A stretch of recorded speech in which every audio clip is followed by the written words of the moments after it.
தமிழகத்தின் பல்வேறு மாவட்டங்களில் உள்ள ஆலயங்களில் நடைபெற்ற பால்குடம், ஊஞ்சல் உற்சவம் உள்ளிட்ட விழாக்களில் ஏராளமான பக்தர்கள் கலந்து கொண்டு சுவாமி தரிசனம் செய்தனர்.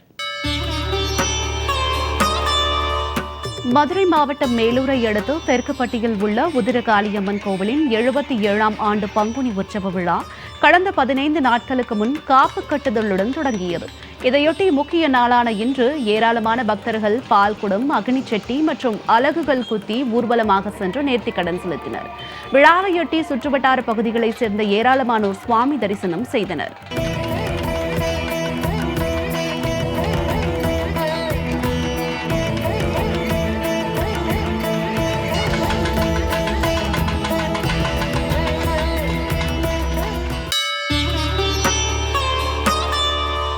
பங்குனி அமாவாசையை முன்னிட்டு கடலூர் மாவட்டம் மேட்டுக்குப்பத்தில் உள்ள 72 அடி உயர தில்லை காளியம்மன் ஆலயத்தில் ஊஞ்சல் உற்சவம் வெகு விமரிசையாக நடைபெற்றது. முன்னதாக தில்லை காளியம்மனுக்கு சிறப்பு யாகங்கள் மேற்கொள்ளப்பட்டு பம்பை இசை முழங்க தீபாராதனை காண்பிக்கப்பட்டது.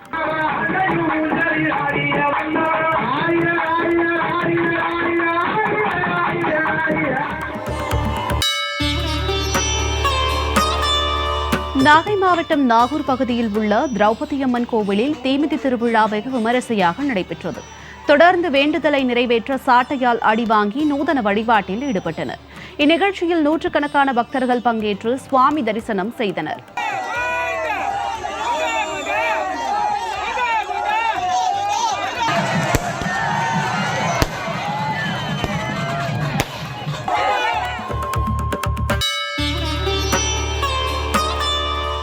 புதுக்கோட்டை மாவட்டம் விராலிமலையை அடுத்த ராஜாளிப்பட்டியில் உள்ள முத்துமாரியம்மன் கோவிலில் பங்குனி மாத திருவிழாவை முன்னிட்டு 2000க்கும் மேற்பட்ட பக்தர்கள் பால்குடம் எடுத்து நேர்த்திக்கடன் செலுத்தினர்.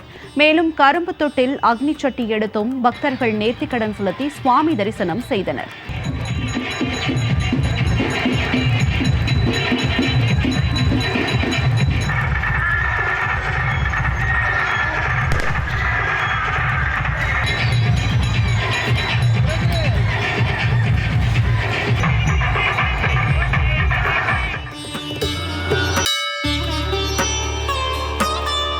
தஞ்சை மாவட்டம் கும்பகோணம் ராமசுவாமி கோவிலில் ராமநவமி பெருவிழா கொடியேற்றத்துடன் தொடங்கியது.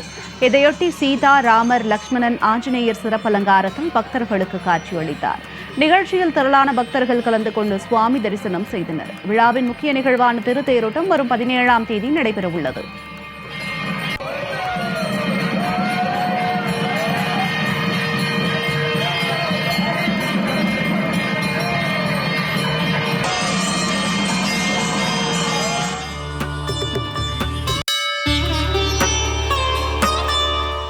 நாமக்கல் மாவட்டம் ராசிபுரம் அடுத்த கட்டனாஞ்சிப்பட்டியில் உள்ள மகாசக்தி மாரியம்மன் கோவிலில் மண்டல பூஜையின் 48ஆம் நாள் நிறைவு விழா நடைபெற்றது.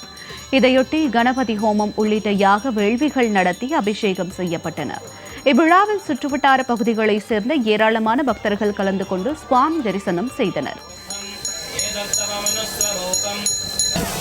மகாசக்தி மகாமாரி